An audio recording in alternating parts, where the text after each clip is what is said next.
Hello, everyone. Welcome to this episode of Across the Bifrost, the Mighty Thor podcast, where on each and every episode, we explore the world of Marvel's Mighty Thor.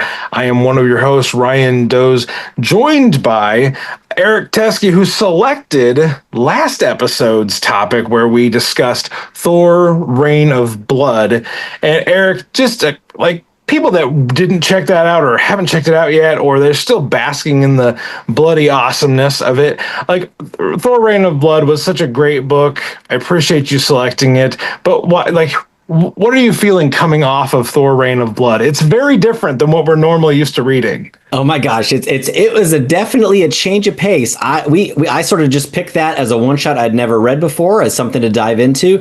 And I mean, I think it might be the bloodiest Thor comic ever. There's enough blood to make a blood colossus. And so if you want to know more about that, go check out that issue. Blood Colossus, enough said. Here's how Eric and I kind of worked this out. I said, hey, what do you want to read for these episodes where, we don't have a Faz, we don't have a Will, so we're just kind of flying solo here. We decided we're going to pick one thing each and just, see what happens with it. Eric decided to go, honestly, in the route that I thought I would go, like more metal, hardcore, blood, guts. Literally, there is a rainstorm of blood in that book. Again, why are you not reading it? The way I went with it was, I went with Saturday morning cartoons instead of the death metal album that Eric had us read. So I am a big fan of Marvel's books, like Marvel Team Up, Marvel 2-in-1. It reads like a Saturday morning cartoon, and I absolutely love it. It's some of my favorite comfort reading in comics, and Thor is a top 3 all-time superhero for me. For those of you that maybe 3-4 years into this podcast, you haven't noticed, just to clarify, Thor is my favorite superhero. One of my other top 3 Marvel superheroes is Ben Grimm, the Thing. And I absolutely love Ben. I can't wait to see what they do with him in Fantastic Four First Steps. But on today's episode, I am taking Eric all the way back to 1976. And we are going to be retro reviewing and looking back at Marvel 2-in-1, issues 22 and 23, a 2-part story where Thor and the Thing fight against one of Thor's recurring villains of the 70s and 80s, Seth, the Egyptian god of death. So, Eric, I have to know before we jump into a synopsis, have you read much of the Marvel Team-Up, Marvel 2-in-1 style books? I have not. I think I knew that it was very Ben Grimm heavy, and I think there was an annual a while back that was the first appearance of the Champion of the Universe, because I remember in that Thor book where Thor and Apex are fighting the Champion of the Universe. That was his first appearance in the boxing ring. And so I know it's a different style. It's a little bit like you said, Saturday morning cartoon is a great way to describe it. Yeah. So I've loved these books. I've collected a lot of the Marvel 2-in-1 Marvel Team Up books. I don't have these 2 issues, which is a glaring omission in my little collection that I have to find. I have to find a solution to. So we are going to give you a brief synopsis of these 2 issues, and then I am going to pester Eric for quite a few minutes on what he enjoyed about it and what we both enjoyed about it. So starting off with issue 22, we jump in at the end of a story where the Thing and Johnny Storm had teamed up in the previous issue, and they had stopped a villain named Black Sun. They think that Black Sun has died in their conflict, and Johnny's like, whoa, just because he has no vitals doesn't mean he's dead. It was like, Johnny, that's literally the definition of it. Johnny Storm is a little bit of a numbskull in these 2 issues because we've contrived a way where Johnny doesn't have to join the conflict that the Thing is in now, but Johnny's still around. And that is, hang with me because the science is barely science. I was hoping you'd talk about this. Yeah. So Johnny Johnny is no Reed Richards, if in case you're wondering. You're heading into Fantastic Four First Steps, and you're like, is Johnny Storm like the smart guy in the FF? No, he's not, everybody, and this is why. Because Johnny says, okay, well, if we just freeze him like cryogenics, we can wait till we have a solution on bringing him back to life or getting him back healthy. And he's like, okay, man. Ben's like, okay, but like you've got the wrong power set for that. And he's like, no, no, no. Here's what we can do. Almost like he's Jeff Goldblum. Like, here's what we'll do. So he's like, I can burn like my flame super hot enough to keep him at the same like status that he's at, but I have to keep pouring on my power. Hence why Johnny is effectively taken out of the fight they're about to have because he has to keep concentrating to keep Black Sun alive. Meanwhile, Black Sun's sister is standing right by him, just being like, "Oh, keep my brother alive, please keep my brother alive." It is like a comedy of errors when Johnny Storm tries to do science. So what if he was so hot that he was cold? I don't think it works that way. No, Johnny, but like really hot. Son of a bitch, man. So hot that he's insulated and therefore cold. He's so hot that he's cold. That's a fucking insanity. Like, hey, I could just see Ben like getting on the phone with Reed and Reed being like, he said what? Like, that's not how it works. That's not even like advanced like science. That's, I don't know, like my second grader knows that's not true. Either way, 70s comics, gotta love it for its craziness. They decide they're going to head back into New York City to go find a surgeon to take care of Black Sun. And of course, the world famous surgeon that we're going to be looking for is one Mr. Donald Blake. So we go to the hospital, and Donald Blake is in the middle of a different operation when a masked figure goes into the hospital and just starts killing people. Like it is like it's like a, I don't know, like a Chicago Med episode where everything goes wrong, and this masked figure gets all the way into the operation room, and he reveals himself to Donald Blake as Seth, Serpent God of Death. And Seth, there's a little editor's note where Seth and Thor had faced off against Thor and Seth's brother Horus had faced off against Seth in previous issues of Thor that no doubt Mr. Eric Teskey has read at this point, I assume, right? Yeah, that was only about a year before this issue came out. So okay. I think Seth was pretty recent. Seth's first appearance was about a year before this 2-in-1. Okay. And so in that episode, in that issue, Thor and Horus had defeated Seth. Now Seth is back for revenge, and he is going after Donald Blake. Donald Blake grabs his cane, gets everybody out of the operating room, keeps them safe, and he strikes the stick on the ground, becomes Thor, and he and Seth start fighting. Just as Ben, Johnny, Black Sun, and I believe her name is Dorothy, get to the hospital. I love Ben. I love Ben so much for things like this, where he's like, there's a ruckus in the hallway. Better go find out what's going on. And Ben runs towards the fight. Like, that is one of the things that makes him just the blue-eyed Ever-Lovin Thing, is he runs towards the sound of chaos, and he's like, well, I think a giant guy made of rocks could help in this situation. I don't even know what's going on yet. So he runs in, and he starts quipping about Seth, calling him Scaly Head and all that. And he and Thor are in this standoff against Seth. We end the issue with a giant like big splash page in issue 22 of Seth summoning this skeleton army of the dead. And I was like, okay, the artist in this issue, Ron Wilson, like a steady hand, like workhorse artist. I've heard nothing but good things about him in his artwork, but I did not think he had this in his bag. And Bill Mantlo, the writer, was like, hey, Ron, you're going to draw an army of skeletons, but in a hospital's operating room. Okay, I guess that's what I'm doing. The next issue starts off with Seth having transported them to a space between space, because at the end of issue 22, Seth had said, I'm gonna conquer hell, I'm gonna conquer heaven, I'm gonna conquer Asgard, I'm gonna conquer Earth. And we get transported then to Heliopolis, which is, in Marvel Comics, it is the seat of the Egyptian pantheon.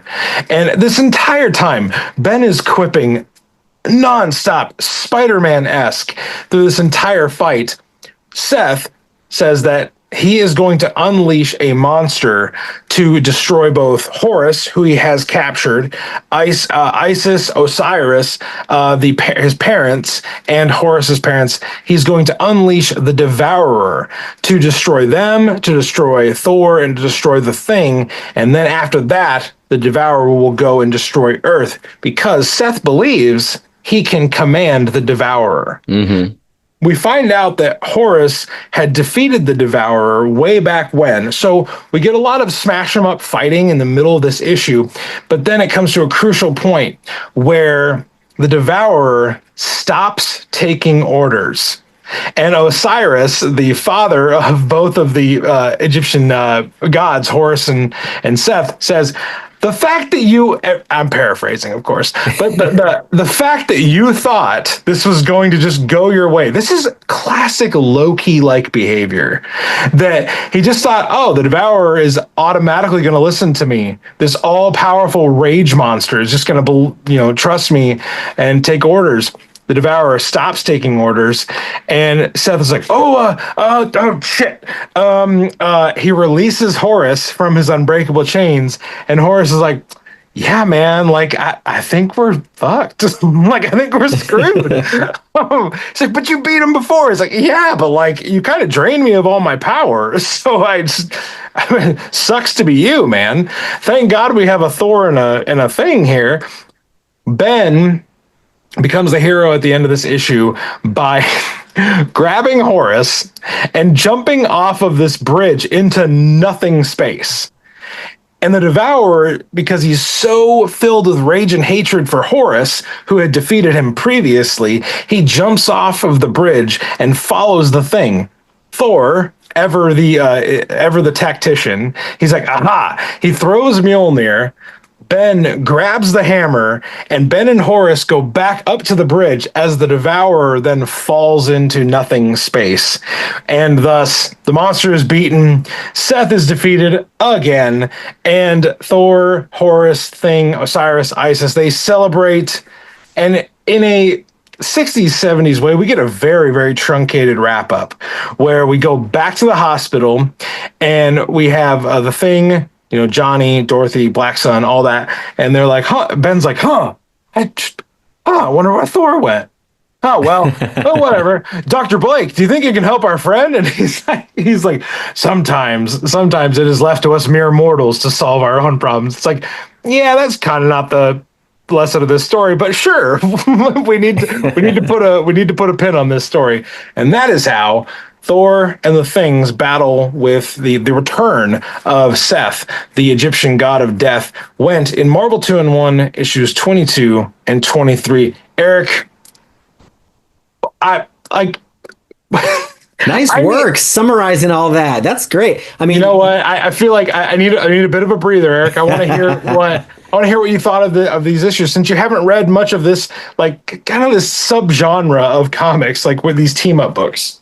Yeah. Well, it was written by Bill Mantlo, and he actually did the guest writing in the Thor book that introduced Seth. And so you can tell he probably just has a sweet spot for the Egyptian gods and really wanted to get them in there. And so he's sort of picking up where he left off in a lot of ways, continuing that story. They keep referencing the last time that they were there on this golden bridge with the statues. This realm between realms is really, really cool. And it's got this cosmic, Marvel 70s cosmic background with the stars and the swirly bits in the sky.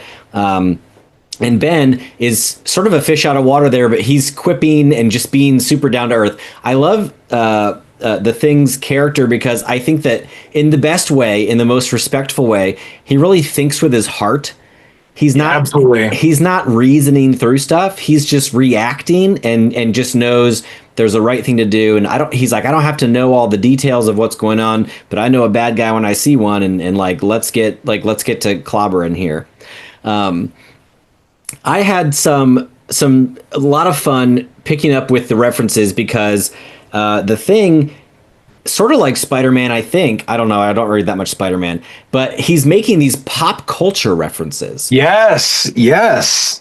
So I did a little dive on each of these references. So okay, here we go. I'll give you two guesses, Chummo, and it ain't Marcus Welby. Marcus Like, Welby. pause for audience reaction. No, nobody knows who that is because it's not the 70s. So Marcus Welby, MD, was a TV show with a doctor on TV, and it aired for Okay. 7 seasons. It actually, at the start of its run, was ABC's first time having a #1 show. So in the Nielsen ratings, that was Wow. the first time they hit #1 was with Marcus Welby, MD. So people would have known that name in the 70s of like it would, Okay. Awesome. the #1 show on television a few years earlier. 50 Now, years ago. when they make this reference, it was actually very late in the show's run, and actually might have been when it had already been canceled, because it was canceled in 76 and we don't know what month, but Okay. at the tail end of its run. But I had a lot of fun with that. I was like, okay, so it's a show that I've never heard of that probably made a lot of sense. In issue 23, there was this one I thought was really cool. He talks about the army of skeletons, and he said, like, what is this, like some Harryhausen special effects? This one I do know. You do know this one? Okay, so Ray Harryhausen is a stop motion animation like OG, like Yes. best of the best, and pioneered a lot of techniques. And this is a specific reference with the skeletons with swords and shields to the movie Jason and the Argonauts, which has mind-blowing stop photo animation with skeletons battling live actors, and it was really ahead of its time, and still kind of mind-blowing how they would do that and have the actors interact with stop motion Yeah. figures. Honestly, one of my favorite Ray Harryhausen, at least inspired movies, is The Beast from 20,000 Fathoms, which is a kind of a Godzilla. You would think, oh, this is like a Godzilla ripoff. It came out actually 2 years before Godzilla, so it was just an interesting little bit of like film history. And I can't believe I said film history. It makes me sound like a total douche. So yeah, Ray Harryhausen was a great reference. I loved that. And then the last reference that I picked up on was when Ben catches a meteor that is flying by, because they're like in space, and he throws it at the Devourer. The Devourer does the same thing and throws one back, and he says, oh, he's picking up on my Tom Seaver imitation. And so that was a pitcher for the Mets at the time. He played 20 seasons of Major League Baseball, but he was probably, since Ben is from New York, Yep. that's the Mets pitcher at the time. So that makes a lot of sense. Fantastic, dude. As only the Prince of Preparedness could do, just hitting a home run. Baseball pun intended. Baseball pun. I do my nerdy book reports for the podcast, and I have a lot of fun. So you were talking about the thing, and I did you have any favorite like lines of his in the book? I just wanted to share one of mine, and then if you have any of yours, I would love to hear them as well. One of my favorite panels of both issues was the last page of issue 22, where Seth is standing over. I mean, honestly, looking like a deranged Cobra commander. He's standing there and he says, "For hell is mine, fools, and heaven has already fallen. Before me, only earth and Asgard then remain. Before Seth may stand supreme." And then the thing, ever the student of the moment, he says, "Hey, Thunder God, I just got here. Got any ideas?" Thor says, "I, Ben Grimm, battle as thou hast ne'er battled before, for the world doth hang in the balance." So Seth is like talking about how heaven and hell have already fallen to him. Thor is talking about how the earth hangs in the balance, and then Ben just whips out, You heard the man, you bony yahoos. He's got his way of saying it, and I prefer a shorter and sweeter version. Line up, boys. It's clobbering time." That is like a great end of part 1 to be continued. Yeah. Like, because you know right away that next issue you are getting some badass fights. I really loved that line. Eric, did you have any favorite Ben moments? And then we can talk a little bit about what Thor contributed to this book. Just a couple observations. I mean, the chemistry here, the fact that there really isn't chemistry, but that kind of makes it more fun to see Ben and Thor reacting off of each other, because they're like, Thor is speaking in like this epic. Everything's epic and cosmic, and Ben is Yes. just so grounded and just is on the other side of the spectrum there. Grounded. Yes. Yeah. So that's a lot of fun. And I also noticed as I was scrolling through Marvel Unlimited that a lot of the team ups are like that. He teams up with everybody under the sun. Everybody. It doesn't have to be somebody at the street level or the cosmic level. It's Nope. anybody. I describe him as sort of Mr. Marvel. He's just right at home. He's just it just makes me think that like if he was having a cookout and he was having heroes over for the cookout, it wouldn't just be one type. You'd have Ghost Rider there, you'd have Spider-Man there, and you'd have these intergalactic, heroes there. Oh yeah. Oh, for sure. He's like, here's the thing. He's the guy. He's probably one of the characters in Marvel where it's like, if you don't like Ben Grimm, it's a problem with you, not with him. Like he's that dude. Like he is that dude. I'm not gonna make the episode title this, Eric, but I really want to. It's like Ben Grimm is him. Yeah. And wasn't Ben Grimm? Remind me. It was Ben Grimm. Was that like Jack Kirby's favorite character, or somebody used to describe themselves sort of as being like them? So I think Ben is kind of the stand-in character for like. Yeah, he carries kind of the essence of Jack, because honestly, just for a few logistical reasons, like Ben is from New York, Jack Kirby is from New York, Ben Grimm is Jewish, Jack Kirby was Jewish. Like they have a certain parlance they speak in. Yeah. Ben is often seen, well, in previous iterations of the FF, he's seen chewing on a cigar. Jack Kirby chewed on cigars and smoked cigars. This actually, there's some buddies that we did some podcasting with a while back. The guys over at Jack Kirby, they would know way more about it. So if you want to know more about like Jack Kirby and the relationship to Ben Grimm, go check out our friends at Jack Kirby. Those guys know. They've forgotten more about Jack Kirby than I'll ever know. So yes, so I kind of look at Ben as a stand-in for Jack Kirby, or Jack Kirby's memory or his legend. Yeah. Another thing that I really liked was the Devourer really is a super overpowered villain. I mean, this is something that they don't even actually end up defeating him. They just he falls off the bridge and flies into space. So they outsmart him is what they do. But they're hitting him in the legs and they're punching him and swinging, and it's not making a dent. He's like barely even noticing. Like they really didn't stand a chance when it comes to just sheer brawn against him. And so they had to sort of figure out a way to circumvent and to like kind of get him off the table, get him off the board, kind of literally. Yeah. And that falls in line with what, as somebody who's reading every Thor comic. I don't know if we've mentioned that. Faz and I currently reading every Thor comic in order.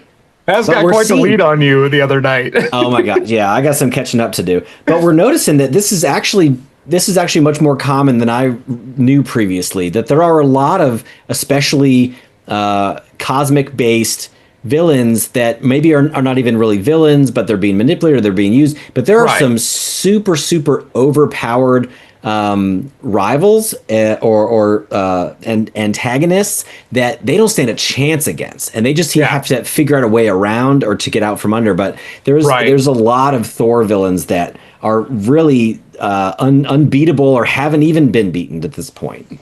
I started thinking of, to piggyback off that line of thought, I started thinking of the Devourer while I was reading issue 23 as Dime Store Mangog.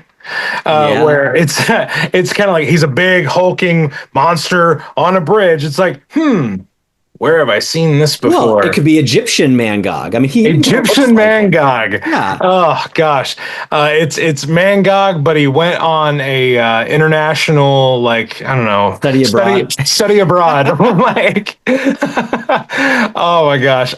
This comic though, I go back to kind of what I said at the beginning. This has a Saturday morning cartoon feel where most issues of Marvel 2 and 1 and Marvel Team Up, they have a satisfying conclusion to the story of the week, though, the monster of the week, the conflict of the week. But this is a really fun one because we get one of those part 1, part 2s.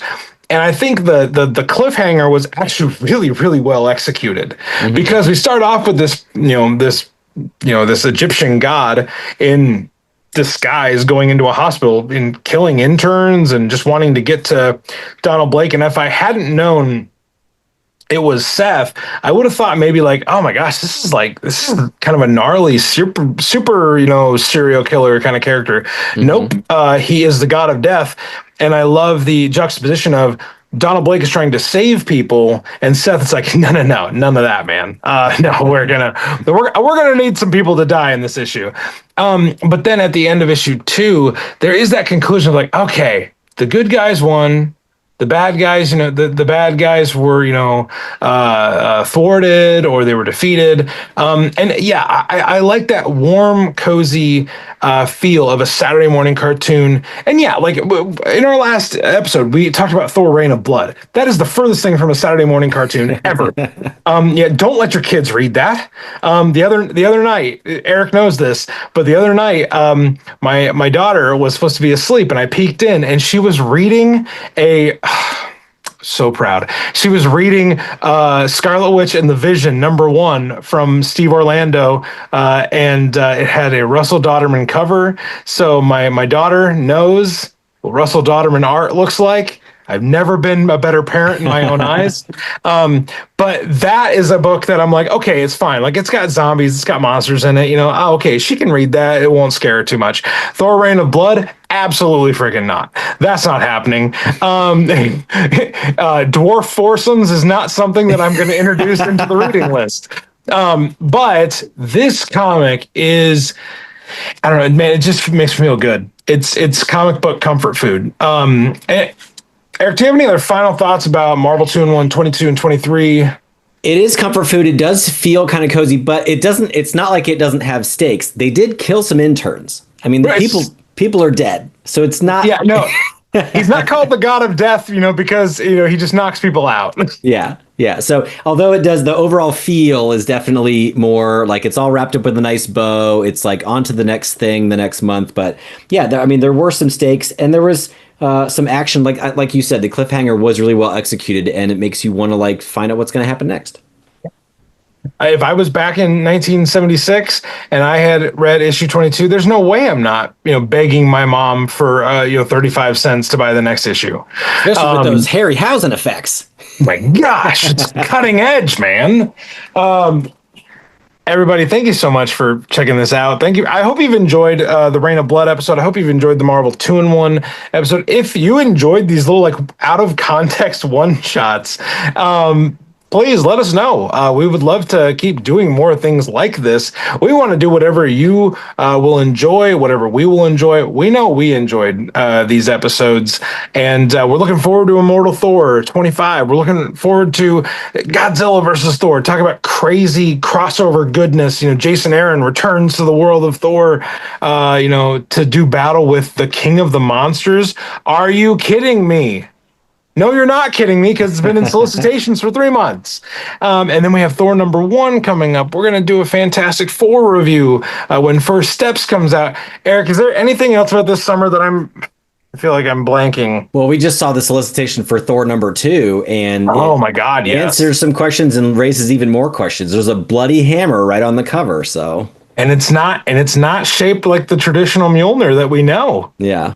It is. It's more like a miniature sledgehammer. But put it this way, everybody: if you were worried that we weren't going to have enough Thor to talk about, come on. I feel like you haven't gotten to know us that well. Then we always have Thor to talk about. Come on, he's been around forever.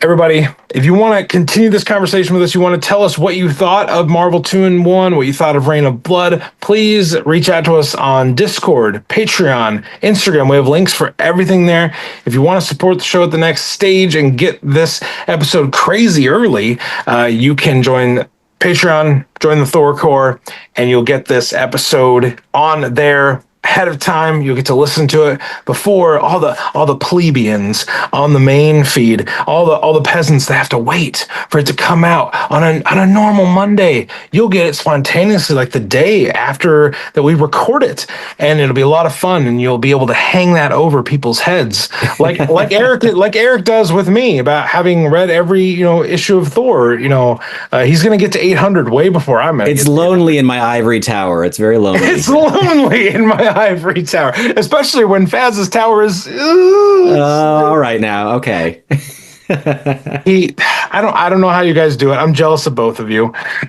So everybody, thank you for listening to this episode. Reach out to us, give us a holler if you really enjoyed these things. And remember, before we jump aboard the Rainbow Bridge, I just want to remind you that whether you are in the middle of a surgery and there's commotion on the outside and you don't know what to do about that, or whether you and this random pile of rocks next to you is like, I guess we're going to go fight this Egyptian deity, whether you're going into battle, whether you are facing down a devourer and you don't really know how to beat it, you're like, we can't really just keep hitting it with stuff. Maybe we just, I don't know, do skydiving without a parachute. Maybe that'll fix it.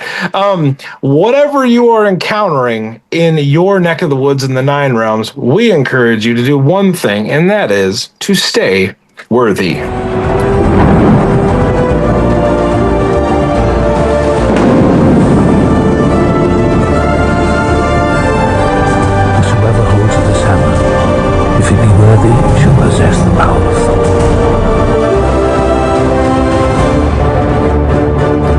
Bum ba bum bum bum bum bum bum.